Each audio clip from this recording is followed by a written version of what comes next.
Tuesday the 8th of November 2011. This is Chris Reardon welcoming you to today's United Kingdom talk.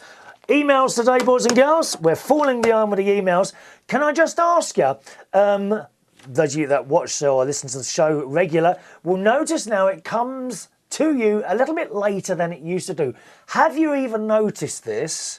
Or doesn't it matter to you? Because what's happening at the moment, I'm now recording the show on the same day that it goes out, right? But that means it could happen, it happens a little bit later, usually mid-afternoon, sometimes late afternoon, sometimes even evening. Is it okay to do it like, are you sort of happy with that? Or should I be doing it a day in advance as I was doing it, so at 9 o'clock in the morning, bang, it's there. So I'd like your reaction on that, please, if you've got any comments. If not, that's fine, you don't have to comment, but if you think, oh, it's a bit late, we'd rather have it, you know, first thing in the morning, please let me know. The email address is chris@unitedkingdomtalk.co.uk. I have next to me my lovely Orchid that my best mate Ron bought for me a couple of months ago now. Don't the flowers last a long time? I've noticed that I've got 1, 2, 3, 4, 5, 6. I've got 8 flowers on this orchid. And the other day, I noticed the flowers were a little bit limp, and I thought, oh, they're about to die. Then I remembered I hadn't watered it for ages because I know I'm very good at overwatering things, and they die. So I knew that you're not supposed to water an orchid very much, so I haven't watered it. But the petals, not the leaves, the petals were drooping. I thought, oh, it's going to die. And I thought, I wonder. So I gave it some water, rainwater actually. I've got a little dish outside, collects the rainwater. Put that in, and within a couple of hours, the petals came back up again. These flowers last for ages on an orchid, don't they? Has anyone got orchids and can advise me? Is that normal? How long do the flowers last on an orchid? Because this is the first one I've had, and I'm just so, oh, it's beautiful. Beautiful, beautiful plants. 8 little flowers on there, look at that. All righty, email time. Hello to Millie, who sent this in on the 29th of October. Hello, Millie. All right, kiss, kiss. Mwah. You goofed, she says. I goofed, apparently. You thought I'd already been to the cottage, but that's wrong. I'm actually leaving, and she's already been and gone there now. Dad wound up not having chemo this time around because his hemoglobin was too low. He's not very well, her dad, unfortunately. So he has a blood transfusion instead. The doctors hope he'll be able to have chemo next week. So good news. Well, so he will have had it by now, presumably. Hope he's doing all right, Millie. Remember, there's always hope, my darling. Okay? Always hope. And tell your dad that as well. There's always hope. Always hope. Millie says, you asked us to share any experiences that we had that were similar to the one you had described on your show a couple of weeks ago. That's where, you know, I swear I put my vest on, got to work, got to the swimming pool, had my swim, right? Got out and the vest was gone, got back here and it was here. I'm sure I had it with me. She says, well, I've got one for you. As you know, my much loved auntie, Beverly, who was one of my mother's 4 sisters, died in 2001. Not even a year later, my uncle remarried, this time to my mother's sister, Sandra. This is the same uncle who died on the 22nd of February this year. Anyway, for many reasons, I was not happy about my uncle's decision and could not bring myself to attend the wedding. The night before, I was in my room at the cottage feeling very upset and absent-mindedly was looking around my room. There was nothing on my nightstand except for my lamp, a couple of books and my laptop. The next morning, my mother and father went to the wedding as they were going to serve as best man and matron of honour, respectively. I've always wanted to be matron of honour, to be honest. If there's anyone getting married soon and they want a matron of honour, please ask me. I'm only too happy to be that. I kept myself to myself and didn't say much except to say goodbye when they came to my room to tell me they were off. Can you just hang on? I got a phone call. Hello? Hello? Right. Right. What? What for? Yes.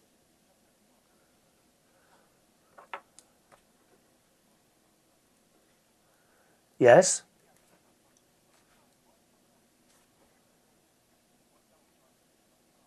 Oh. Can you tell me this when you get here? Tell me this when you get here. I'm halfway through a show, dear. Can I tell them this story? Would you like to tell the story yourself? Oh, okay. How exciting. Goodbye. You're not in trouble, are you? Oh, good. Well, that was my best friend, Ron. He drives a convertible BMW and he's just been stopped by the police, apparently. And they said, you look a bit young to be driving one of these. Are you having a laugh? My mate Ron look young? Well, all I can say is that the police officer must have had something in his eye or couldn't see properly. Anyway, can we get on with this story? Let me see. I kept myself pretty much to myself. Didn't say much except to say goodbye when they came to my room to tell me that they were off.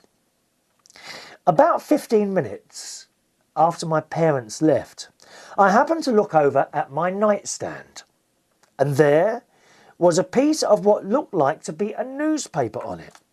Puzzled, I picked it up to see what it was. As I started reading it, I got a shock that frightened the life out of me, because that clipping was the wedding announcement of my uncle and my Auntie Beverly. Now, like you, I was 200% sure there had been nothing on my nightstand before other than my lamp, a couple of books, and my laptop.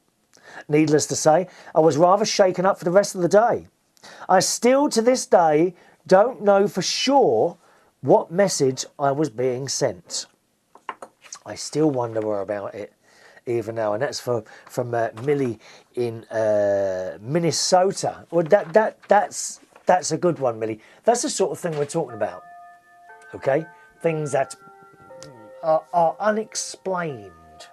I do believe in spirits and things like that, and things happen, and I think actually, if you are a believer, you don't.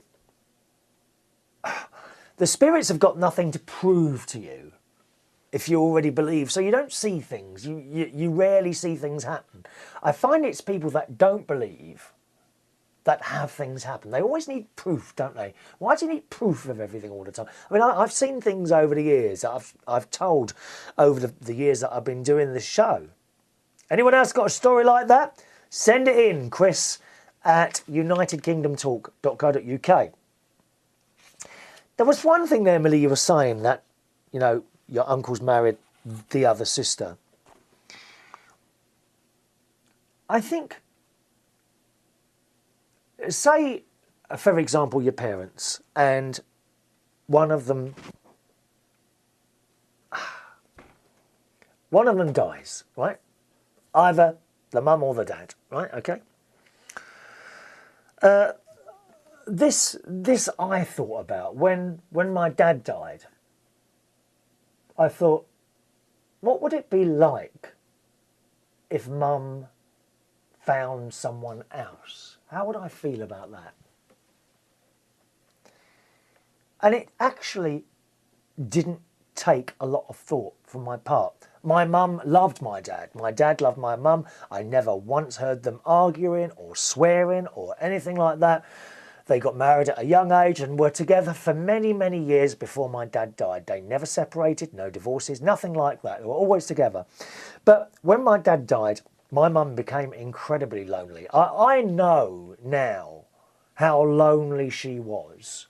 At the time,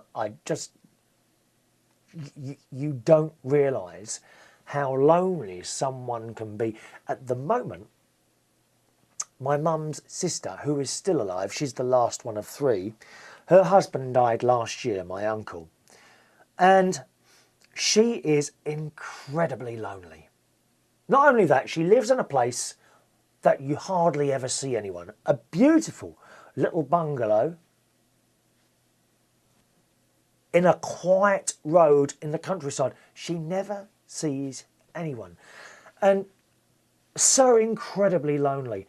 And going back to my mum, I'm learning from realising how lonely my mum was, and I don't feel I did enough for my mum. So I'm trying to do things for my auntie. I ring her every single night. I went over there last week and we had a wonderful chat, only for a couple of hours, but it makes all the difference to someone who's lonely. If you know a member of your family that's on their own, perhaps they've been to someone for years and years. You see, I've been on my own for years, but on the other hand, I never had a relationship that lasted for more than 2 or 3 years. So my loneliness is never going to be the same as someone who's been with someone for 30, 40 years and suddenly they're gone. Try and seek out those people in your family and make a phone call. That phone call, that one phone call, a week, a day, whatever, will mean so much to them. If you could ring at the same time each time, say, 8 o'clock every Monday or 8 o'clock every night, whatever, then it really, I believe, gives someone something to look forward to. And as for my mum, when she was alive, if she had found someone else, I would have been happy because she would have been happy. Do you see what I mean, Millie? I think you need to look at it like that. Would the person who's died want the person who's still alive to be miserable and unhappy and very lonely? I don't believe they would. They would want them to have a few more years of happiness in some other form. I don't believe you can ever love the next one as much as the other one, but it's about companionship as well. So, Millie, I would say to you, accept what's going on. I reckon, because you want them to be happy, don't you? Do you see what I mean? Your comments on that, please. My email address is chris@unitedkingdomtalk.co.uk. All right? Jesse BT, right, about your vest. Remember the show a couple of weeks ago? Maybe you remember doing that routine of putting your vest on a hook on a prior time, and you just thought that's what I did. But do you remember putting your vest on the chair? I don't remember putting my vest on the chair, but I remember putting my vest on the hook. I know what you're saying. Know what you're saying. And one final one today from James, who says, the new video format seems okay. It loaded quick too. As for Halloween, I like organised events like you were at, but don't like the trouble that goes with it. What trouble goes with Halloween? No trouble goes with Halloween. I hope Katie is okay, and I hope she will be okay through, was okay through fireworks night. Oh, she's okay. She doesn't worry too much about noise, actually, my cat. Doesn't worry at all. I think she's used to all the noise I make. I know from my cat that they don't like fireworks. Oh, well, you've got to keep them indoors. Got to keep the animals indoors. He says, your cough didn't sound too good the other week. Hope you're keeping well. Hope the DJing goes okay with the new equipment. Yes, it's actually set up downstairs. I've got my first proper mobile gig this coming Saturday. It's a joint 30th birthday and a 40th wedding anniversary. And also, obviously 3 different people, you know what I mean. And also, do you still have the Britannia studios going that you had in your old shows? No. That is now a spare bedroom. It's got a bed in it and all that. And I hope Ron is okay too. And that's from James. There we are. That's all from the show today. Thanks very much as always for listening, boys and girls. My email address, any comments at all, is chris@unitedkingdomtalk.co.uk. Thanks for watching and listening. See you on the next show. Bye-bye.